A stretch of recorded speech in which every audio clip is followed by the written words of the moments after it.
those. Hands up, if you can hear me, if you have the expectation that the condition of the natural environment in this region will be among the top 3 factors in its success. Okay, a few hands there. Hands up if you would disagree with that you're not sure that the natural environment is in the top 3. Nobody's quite admitting to that, but we are looking forward to your questions and comments at the end. So, to get us going with this wonderful panel, I'm going to ask our panel about what's their role in the development of the growth corridor. Let's start with Liz Nicholson. Good morning, and thank you, Bruce. I have multiple roles, actually. Sorry about that. Thank you, Bruce. I have multiple roles, and it's interesting wearing different hats. So one of the things I'm involved in is Nicholson's, and that is actually a construction company. So we're very much involved in actually developing in this corridor. So we involve an environmental services business, so ecology, etc., etc. But overlaying all that, and probably my reason for being here today, is actually involved in some of the charities, the not-for-profits that are working with the Environment Agency, with the Wildlife Trust, etc., etc., to actually try and mobilise some of these solutions for people and planet. So really looking at climate and nature through the Forest Canopy Foundation, which we'll talk about later, but also through a tool called Elemental, which helps the construction and developing industry do it mindfully and holistically. Thank you. Great. On to Rebecca. Testing. Oh, it does work. So I'm Bex. I work with the National Landscapes, formerly Areas of Outstanding Natural Beauty, if you're wondering what the heck a national landscape is. And the Chilterns National Landscape were quite involved at the beginning, I believe, of the Oxcam Arc project, and now more of a kind of arm's length partner. So my role is much more at that national level perspective, looking at nature-based solutions and kind of regional green finance initiatives like this one. So I'm here a bit more in that capacity today. Thank you. Great. Thanks, Bex. And straight on to Sarah. Hi, can you hear me? No. Some are working, some are not. Hi, I'm Sarah Chow. I work for the Environment Agency, and since about 2018, I've led a team in the Environment Agency focused on the Oxcam Corridor, ARC. It's had various names, but the kind of ambition of the corridor in terms of the pace and scale of growth, we're seeking in our team to match that with environmental and resilience ambition, and for to test and trial new approaches to the environment, to climate resilience, and to advocate for the environment to be planned early alongside growth. So not much, but yeah, work with DEFRA Group. So that's Natural England, Forestry Commission and DEFRA to work into the governance and with partners in that space. Thank you. And on to Phil, who you could say is in the beating heart of the corridor. Phil. Thanks, Bruce. Can everybody hear me? Is the microphone working? Just swap microphone there. Okay. Good morning, everyone. That's better. Yes, I'm from the Milton Keynes Parks Trust. So we're a charity based in Milton Keynes. We were set up in 1992 when the Development Corporation was wound up. And of course, Milton Keynes, I think we would say we are an exemplar city in the heart of the corridor about how to create a city with a green credentials and green legacy. In my particular job within the trust, I do a lot of liaison with developers. Milton Keynes remains one of the fastest growing cities in the UK. It's in the heart of the growth hub. It's going to get a lot bigger over the next 25, 30 years. So we do a lot of work with developers, encouraging them to put good green infrastructure, effective green infrastructure in their developments. Great. So welcome to our panel. Let's get straight into it. As we will be aware, there are a lot of pressures in this part of England, social pressures, economic pressures. And of course, on a day like today, we're all acutely aware of the climate-related pressures. There's huge competition for land. So I start off by asking a couple of our panel, can't we just leave it to other parts of England to provide the space for nature, to provide the water, the food and the timber that this growth corridor area will need? Let's go to Sarah first on that. So why can't other parts of England cater for our needs? I think cut out a bit there, but I think I got the gist of the question. So why can't we leave it to other parts to sort of invest in nature and provide those services? Well, the natural capital or the natural assets across the corridor are as valuable as the growth and the ambition and the investment for traditional capital, so grey infrastructure, buildings, etc. The services that flow from those natural capital assets, so trees, rivers, all sorts of natural capital, grasslands, there we go, provide the services that underpin those places. So whether that's clean air, cooling and shading on a day like today from trees, clean and plentiful water from the rivers and streams. I think there's 5,700 kilometres of rivers and streams across the corridor. The chalk streams, 11% of the world's chalk streams are in the corridor. So a huge amount. So no, we can't. There's such precious assets in the corridor that we need to invest in, make part of placemaking. And another unique kind of things are that certain issues and investment for natural capital are really hyper-local. So water quality can't be offset somewhere else. It has to be dealt with in the river and stream of that, of the quality issue. So it really can't be left to others to look at that. And kind of finally, the corridor has 20% of grade 1 agricultural land of the UK. So 20% of it is in that corridor. It can't be replaced. It needs to be invested in. It underpins our food security. It underpins a huge ecosystem service, particularly in the fenlands, carbon storage. So it has to be invested in, considered as part of placemaking in the corridor. Great. You make a passionate and powerful case there, Sarah. Rebecca, just invite you, obviously you work in national landscapes across 3 of our 4 UK jurisdictions. What's your take on this? Well, pressures are big, can't we leave it to other parts of our islands? I think from a Chilterns national landscape perspective, the Oxcat Mark is actually very well placed. So I think the problem of can't we do it somewhere else is quite out of date and not very helpful, really. I could just kick the ball further down the field. Every nature-based solution needs to go where it needs to go, and it is by its very definition a solution to a real problem. And they are place-based. They've got to be specific to the context in which they are in order to work.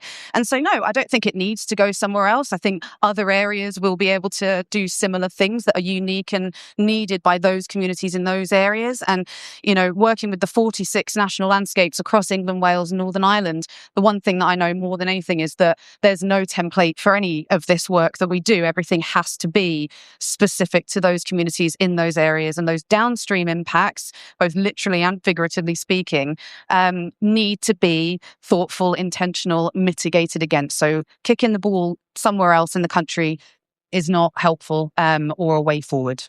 Rebecca, thank you. We get it. Really helpful. Now, nature-based solutions is a catchphrase, and there's lots of terminology used to try and make the case for the environment and how it's so intertwined with our economy and well-being. So I'm going to ask 2 of our panel, what does a nature-based solution in this Oxford-Cambridge corridor look like from the train window or the walk to school? What impact could this nature have on the life of an 18 and an 80-year-old? Let's go over to our right to Phil first. Just give us a kind of look and feel for these nature-based solutions. I think one answer to that question is actually quite simple. If you think about a journey to school, how do we get kids out of cars, from their homes and dropped off outside the school gate? Well, one way of doing that is to enable them to walk through a fantastic green corridor that's connected from where they live to where the school is. And ideally, the school is within walking distance. And that's not a complicated thing. It's about having that idea. It's about ensuring that those green corridors are created and that they're appropriately looked after as well. And my organisation, that's what we do in Milton Keynes. And the fact that we look after those green corridors, we have staff out there, makes them safer. So I think, that's not a complicated thing. It's actually quite a simple, basic thing when you come down to it. And I was going to answer the previous question about, why should we invest in nature-based solutions in this part of the country, not anywhere else? Well, if you think about it, if the growth corridor is going to be successful, it will create a huge amount of value. And where does that value come from? Fundamentally, in development terms, it comes from the land. We need to capture some of that value, I think, and that will create opportunities if we approach it in the right way to create really good strategic networks of, green space, space for nature, all of those things we hear talked about so often. We just need to deliver those. Okay, great, thanks. Bex, you've got nature-based solutions in your job title even. So you should be able to answer this one. From the train window or the walk to school, what do citizens see and feel? I think going back to my point before, it will be different everywhere, and actually I'd quite like to flip it and kind of put it back to you and say, well, what would it look like if we don't do it? I think looking from the train window, well, I'm going to attempt to get home to Cornwall today and I'm not sure if I'm going to make it. So, we look at the temperature, we look at trains can't run after a certain temperature. And so you may not be able to get on that train at all as an 18-year-old or as an 80-year-old if these solutions don't happen. And actually, it will be hopefully not quite as grey, in terms of infrastructure looking out the window. Ideally, it will be similar to what it is now, if not healthier. So you may not notice it, but that might be a good thing. You might not notice the change. I think I could paint a picture of butterflies and bees and trees, and that would be amazing. Ultimately, if we do our jobs properly, then you'll just be able to get around and you won't just see grey. I think it's maybe a little bit of a sadder answer, no, but an honest one. No, really helpful. Thank you. So now I'm going to ask a couple in our panel, what will these nature-based solutions, what impact will they have on the life of a business in this growth corridor? And of course, we're talking up now the prospects for thousands of companies, particularly in the tech and pharmaceuticals, etc., the sort of knowledge economy. There are thousands of businesses there already, and there are thousands more aiming to be attracted in. So let's take a mid-sized tech firm based in Oxfordshire and a hospitality business in Bedfordshire. Liz, what will these nature-based solutions look like, and what difference will they make to those businesses? It's a really interesting question, isn't it? As businesses develop, they largely look within their property, within the red line curtilage. And we're actually asking them to do something different. We're asking them to have a sense of place and location. So not immediately we're going to have, let's say, 1,200 office spaces. We're going to have laboratories. We're going to have car parking spaces, all the essentials. We're actually asking them to imagine something massively better and more exciting. And we've got a fantastic example of this. We're a company called Morgan Sindall Group. They're a massive construction company, partnered with Blenheim Palace.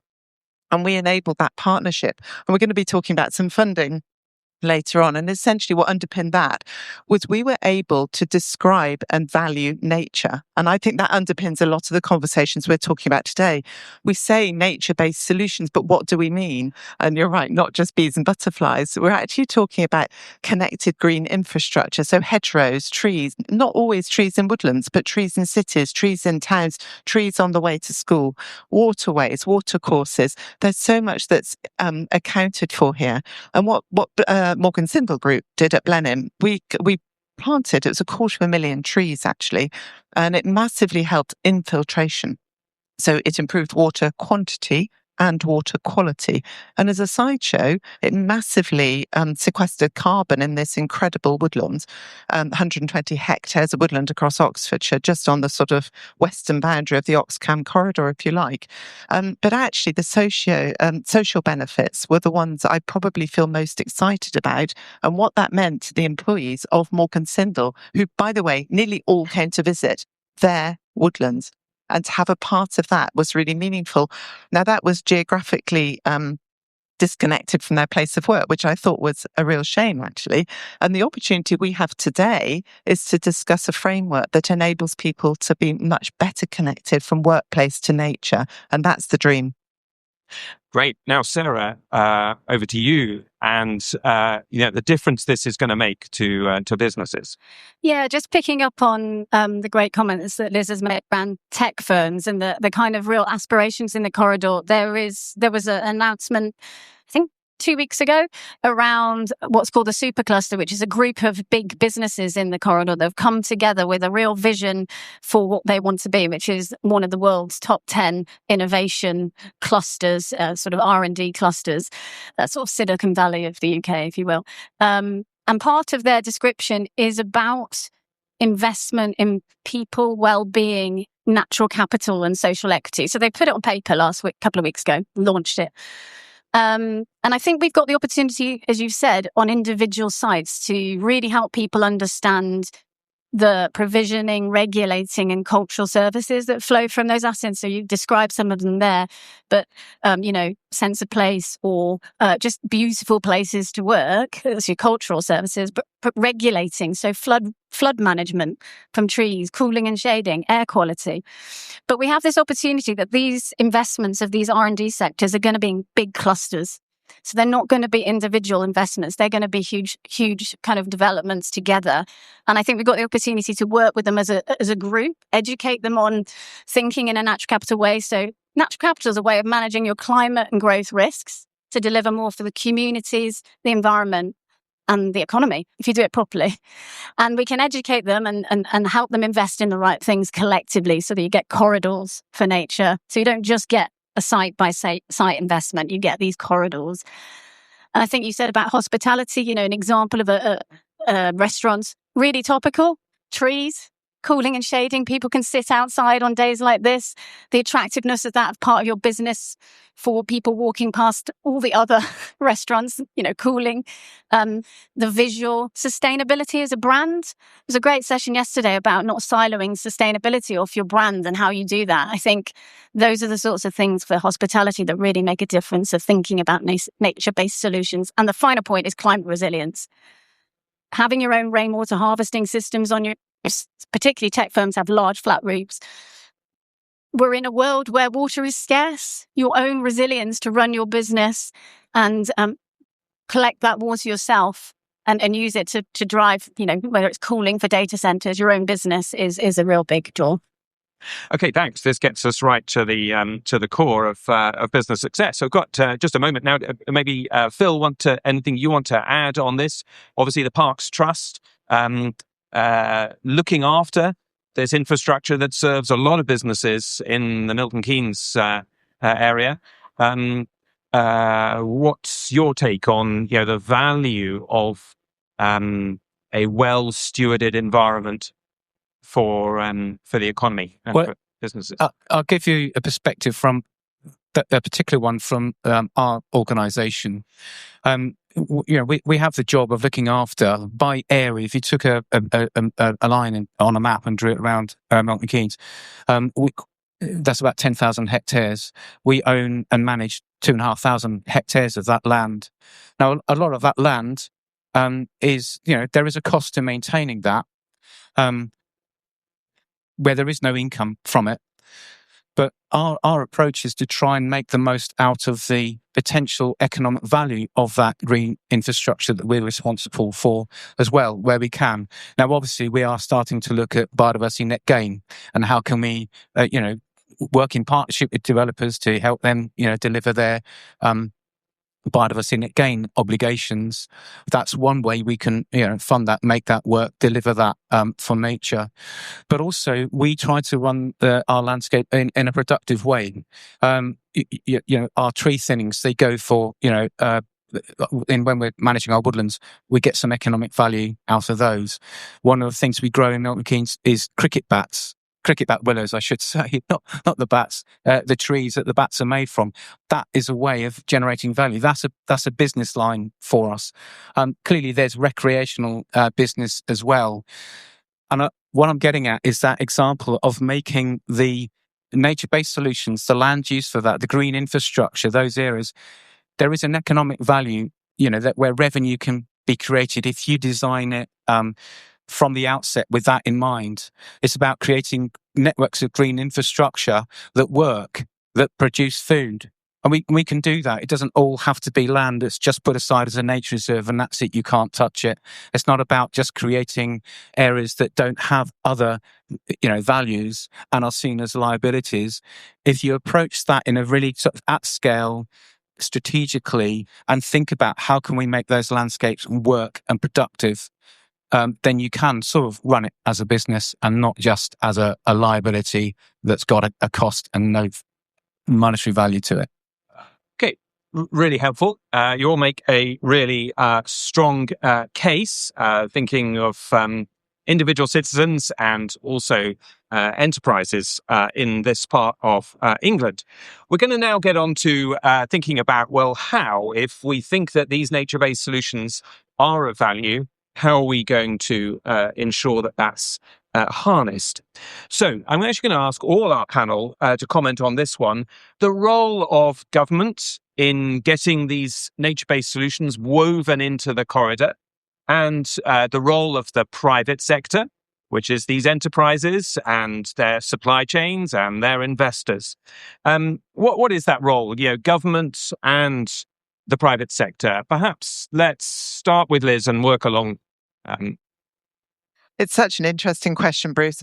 I think if we start at the highest level, we've got the Task Force for Nature-Related Financial Disclosures. So that's something, it's an international framework that invites businesses to look at their impacts on climate and nature. And I know that's not as opportunistic and dreamy as we would all aspire to, but it's a baseline. And it helps businesses understand their dependencies, most importantly. And I think if we look through that lens and the work of Kathy Willis and Dieter Helm in the Climate Change Committee, where they looked at natural capital and identified all the aspects of natural capital, then it helps businesses see how they could benefit from natural capital.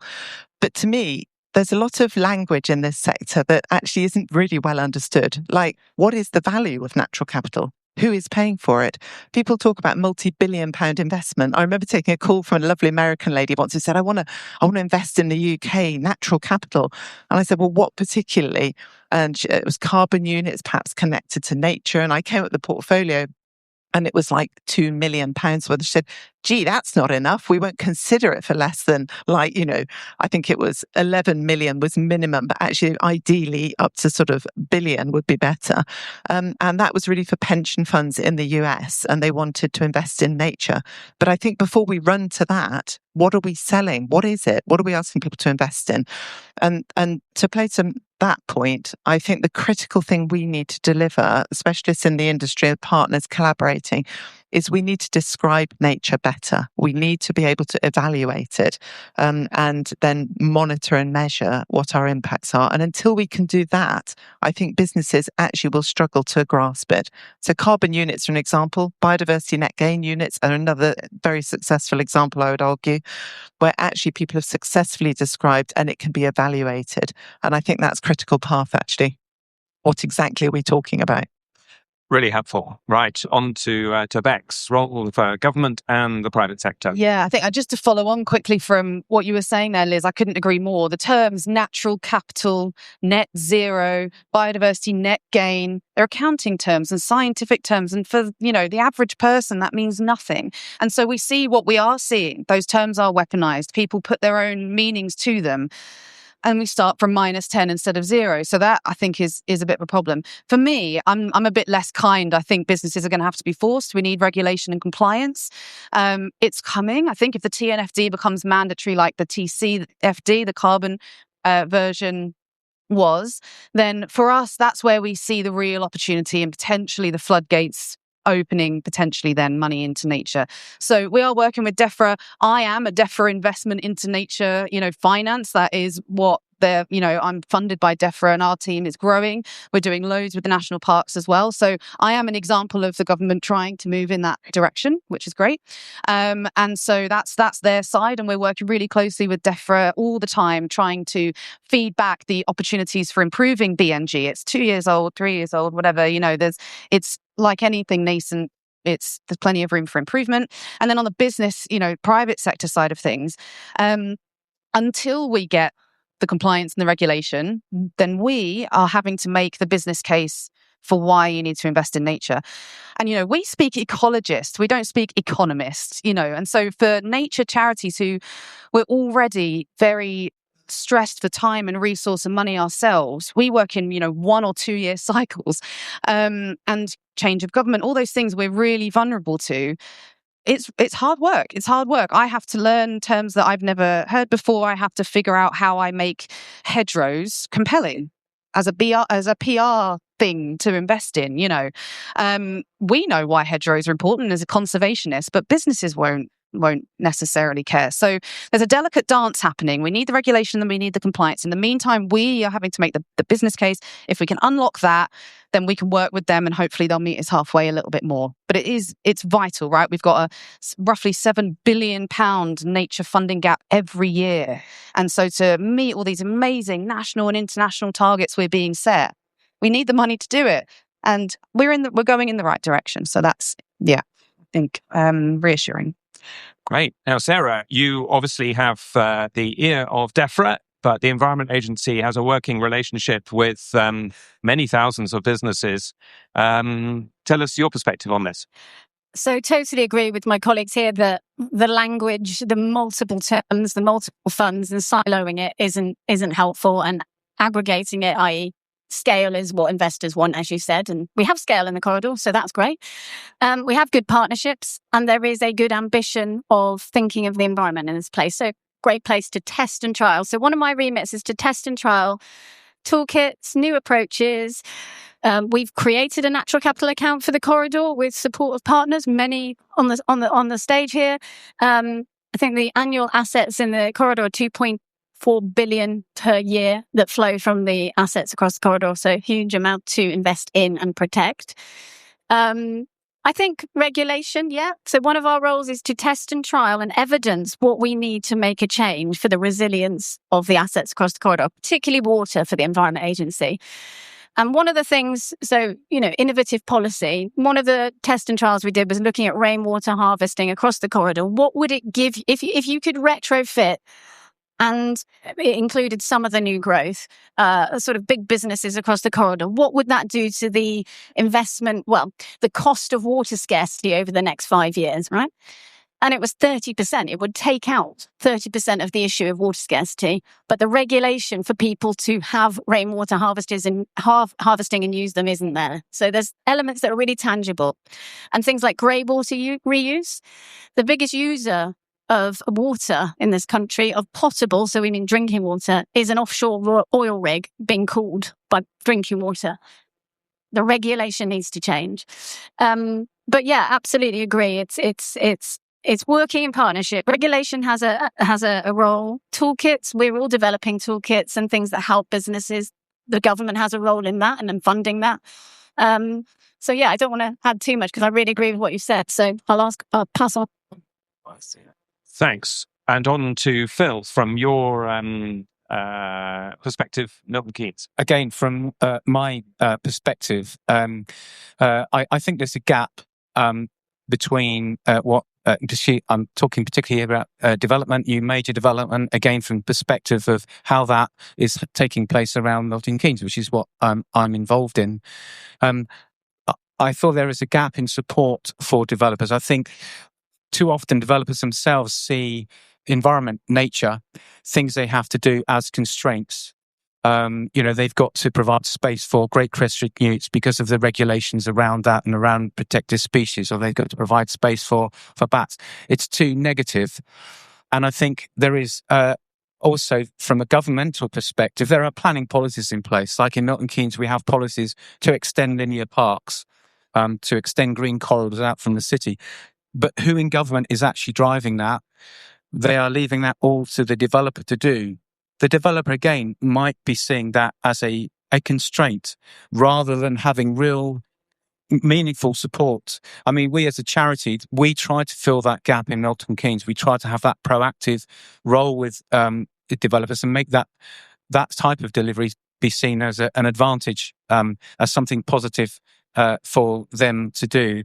And I think that that's something that we need to work on, to move from being, passive regulation only. We do need regulation, of course, that has to be there, but to provide more proactive support so that it seems to be something creating something positive. And again, just another personal example. Last Friday afternoon, I took a bit of time out of the office to walk to the east side of Milton Keynes, where there is a massive new major growth area identified. It will be 10,000 houses at least. A very large area of landscape. And I was starting to think, where will the green infrastructure go in this landscape? How can we start creating that early? How can we get that early investment? And I think some sort of investment support, to help the development process, and maybe to coordinate with the other forms of grant schemes or other investment sources are out there, so that we bring that together. So it is, a positive relationship between the development process and the organisations working for nature to really achieve something positive, so that we create, better places going forward. Great. And we've talked about this, thanks, Phil, as the Oxcam opportunity, and hopefully we can begin to see here there's a opportunity for financial innovation. I think we've seen that there are 3,000 knowledge-intensive businesses in this part of England. So working with them so that they can get what they need, there seems to be a substantial opportunity. Now, we're going to come to questions. There's time to hear from all of those who are not on the stage. But I'm now going to ask our panel to come up with one bold thing that they would want to see happen in the next 2 years that's going to set this region on the path to harnessing nature-based solutions for a century of a thriving economy. So we're looking for something bold, panel, something that could be achieved in the next couple of years. And it's really going to make this corridor a world leader. Let's start with Liz. I'm glad Bruce started with me because I was so excited with the answer. I couldn't wait. My bold thing actually is really achievable. It's really achievable. And that is drawing a map. Some organisations have already started this. The Wildlife Trust has drawn a very, very beautiful map called 100 Miles Wilder. Doesn't that paint a picture of this beautiful corridor that actually really responds to nature first and allows development to settle successfully within that framework? Forest Canopy Foundation built the forest layer within that, looking at the right place to plant trees. And it was really, there's some really good methodologies there. Don't take that beautiful grade 1 agricultural land that's our food security, but take perhaps where we're causing erosion, where there's runoff, et cetera, et cetera. So it's that, Bruce. But actually, it's not just a map that's just looking at nature in silos. The thing I would urge us most to do is look at nature holistically, bring it all together, because we do have unintended consequences. We see that even in development, when you strip the topsoil from a construction site, which still happens across the region. First thing they do, bulldozers go in, topsoil is in the way. And so it's sent away to where? Often subsoil equally through some of these sustainable urban drainage solutions. It often is dictated that actually subsoil's taken off site. It's put in lorries, it's put on our roads, it causes carbon emissions, it goes into landfill. You'll be horrified to know that 57% of our UK landfill is comprised of soil. And it takes 300 to 1,000 years to make 1 centimetre of the stuff. So it's holistic thinking, mapping, and really planning for success is my big dream. And I 100% believe it's achievable. And I've just met 3 wonderful people this morning who, by the way, are going to help me. Right. We're going to work together on it. Great. We have a team being formed. Bex, over to you. Bold. Old, no pressure. Yeah, for me, it's a mindset shift, and we are on the way. So I think there's an interesting movement going on. You may know a bit about it overseas, mostly, where indigenous wisdom and knowledge about nature is starting to really break through, and we're seeing people make the case for why it needs to be equally weighted with scientific evidence.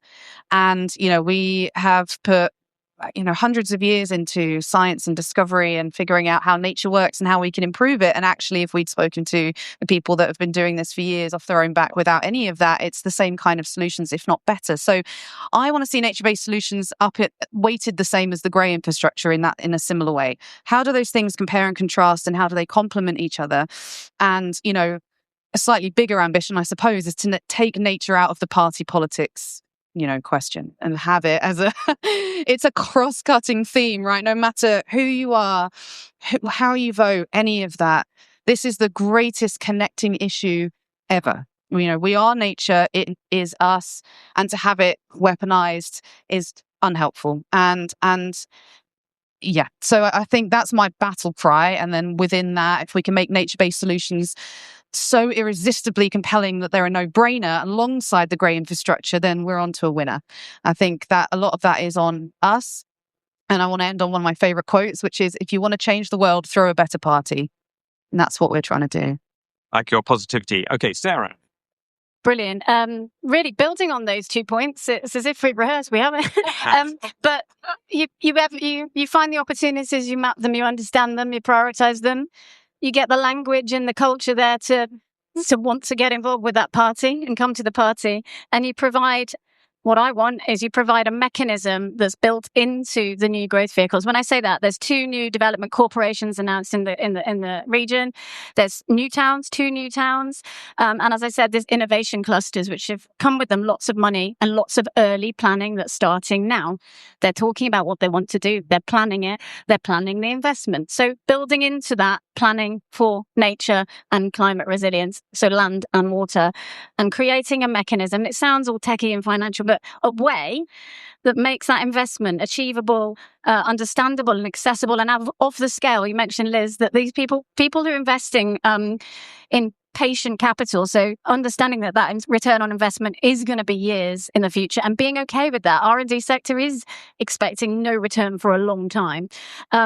Making that, having a mechanism that builds up that pipeline, draws it in, has an investable solution that aggregates up water investment, climate, woodland tree creation all together. So it's a big investment, and the people are attracted by that. Having a mechanism built into those things is my ambition. Yeah. Okay.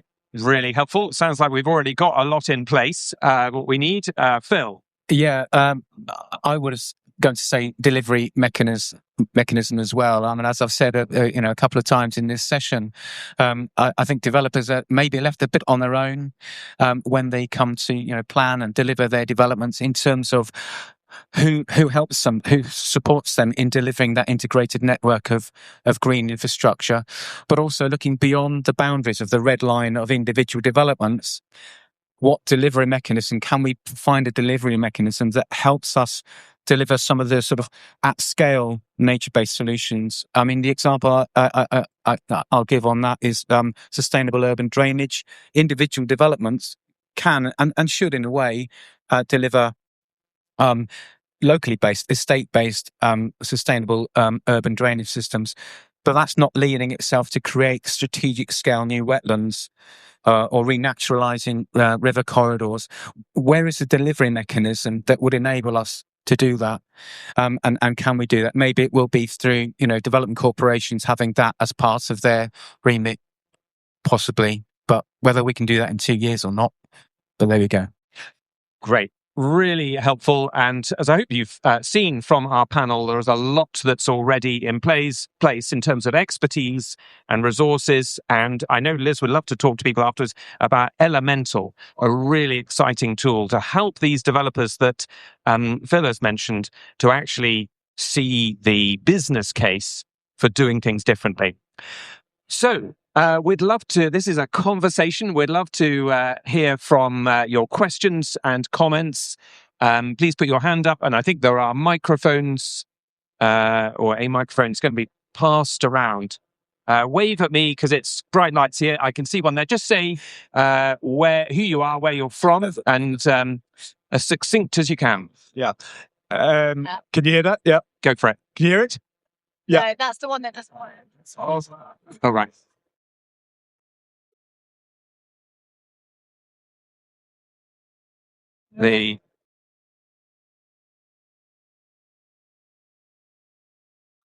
Okay, go for it. Hi, it's Andy Duff, and I've been working in nature finance with the landscape recovery projects for the last couple of years, trying to build up blended finance plans. So that's why I'm going to focus on that question of finance. I mean, I would have thought that, basically from a private finance point of view, it's, as Liz was kind of alluding to, unless you have that knowledge of effectiveness of the nature-based solution and cost effectiveness of that nature-based solution, then you're really struggling to have something that becomes investable, which I think is what Sarah was talking about. And then we end up in a situation where we're kind of saying, well, this idea of blended finance is another of those terms that feels nice. It sounds great. But actually what we found when push comes to shove is it's really, really hard to get those two sides of the coin working together. So the question is, are you confident that, we don't have any developers or we don't have any water companies up on stage? Are you confident that the private money will come into this in the scale that's required, or are we all going to have to face much larger taxes? Okay, great. Thanks for the question. I'm going to ask, with all your questions, ask two panelists to respond. So it's kind of fingers on the buzzers. Who's going to buzz first? Okay. I've only got one mic now. Go for it.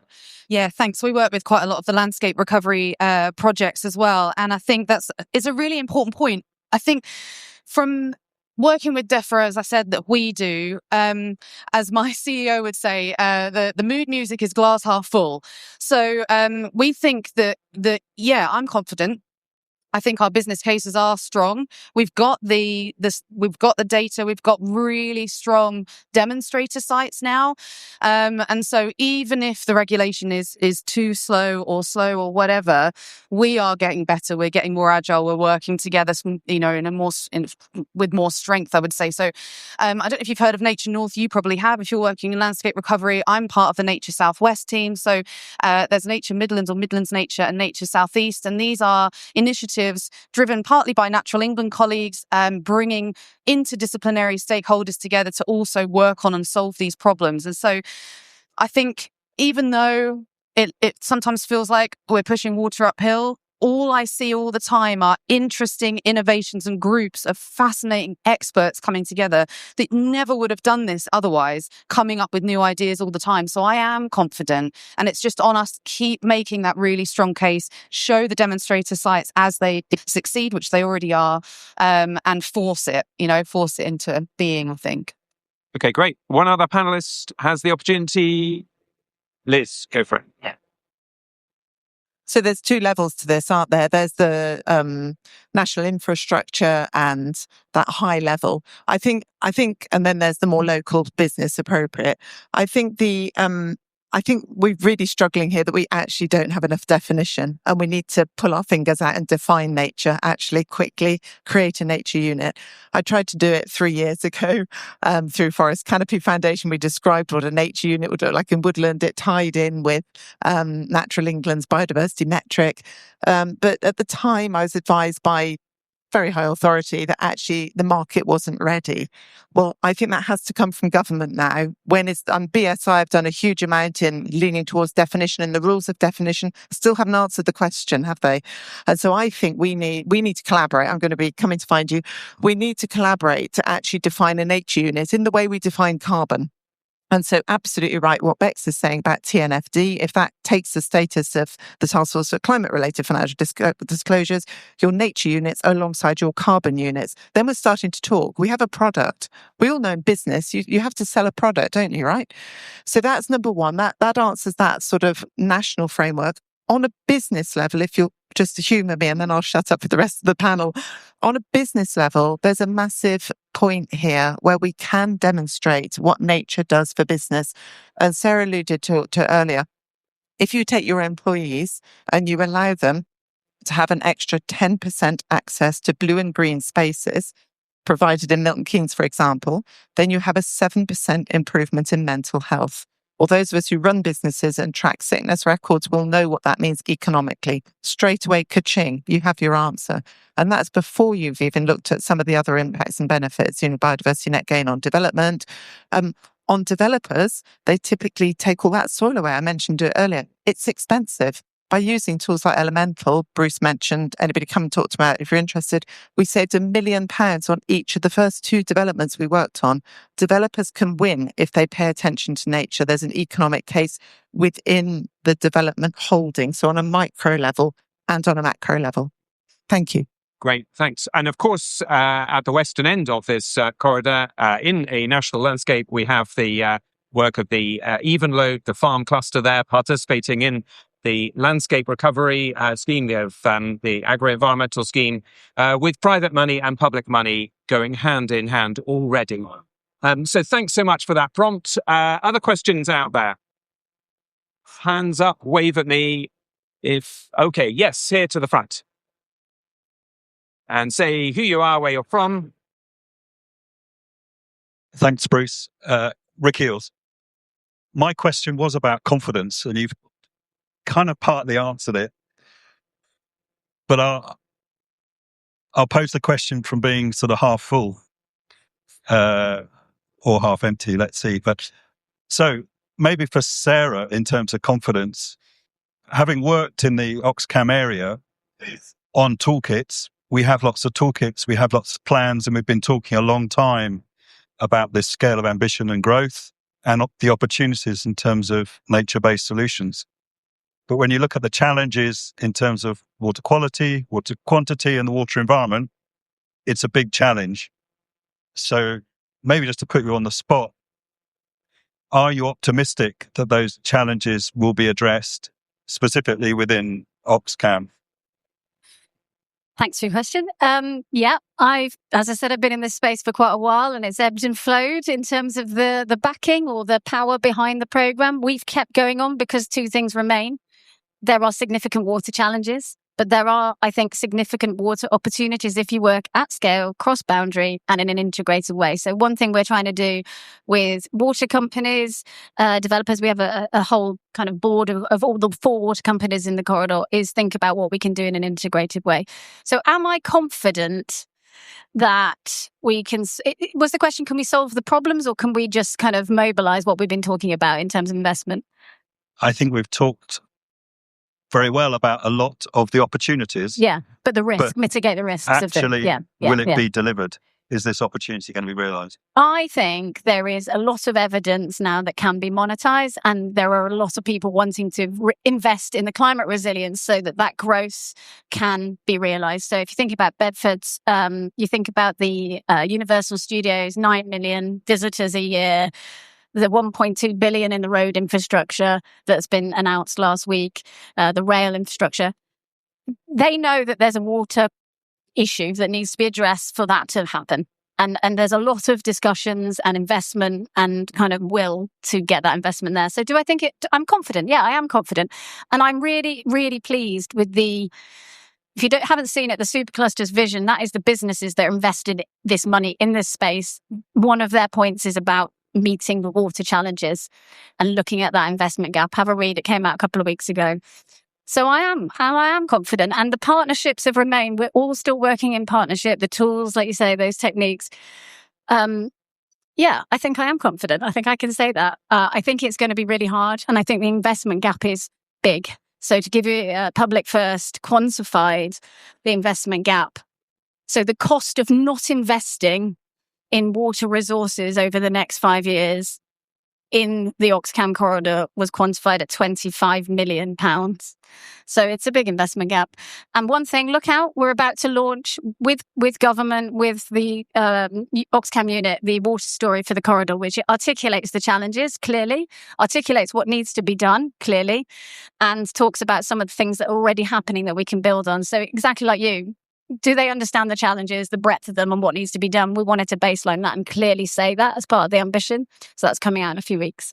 Great, very careful answer there. And as has been mentioned, there is a lot that this part of England already has going for it. Not only these fantastic people on the stage right now, but there's doubling nature in Cambridge. There's the Oxcam Forest, which we haven't had a chance to talk about. Do ask. I know Liz knows particularly about that. That's a government initiative that's marching ahead quite quickly. There's a lot. There's the nature partnerships, Water Resources East. There's all sorts of collections of expertise, partnerships with business and the third sector already happening. So I'm feeling a lot more confident thanks to this panel and really appreciate your participation in this conversation, this hot topic. So thanks so much to Phil Bauscher, who's Head of Environment for the Parks Trust, right there in the beating heart of the corridor. Really grateful also to Sarah Trow from the Environment Agency, who's got that big picture across the arc, to Rebecca Hunt from the National Landscapes Association, and that just giving us that island-wide perspective, and to Liz Nicholson from Elemental and from Nicholson's and other hats for her insight too. So this is an exciting arena, a conversation to carry forward. We'll be hanging around, so do catch us afterwards. But thanks so much for joining in enthusiastically today. We'll close there.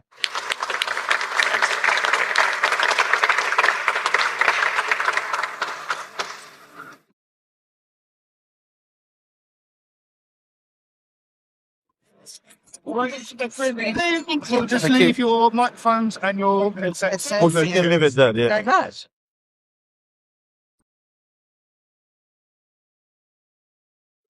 This has only got 4 people left.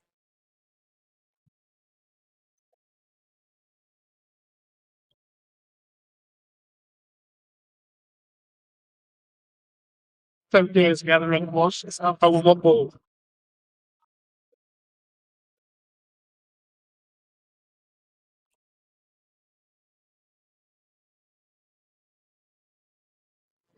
So Can I have the mic back? Yeah.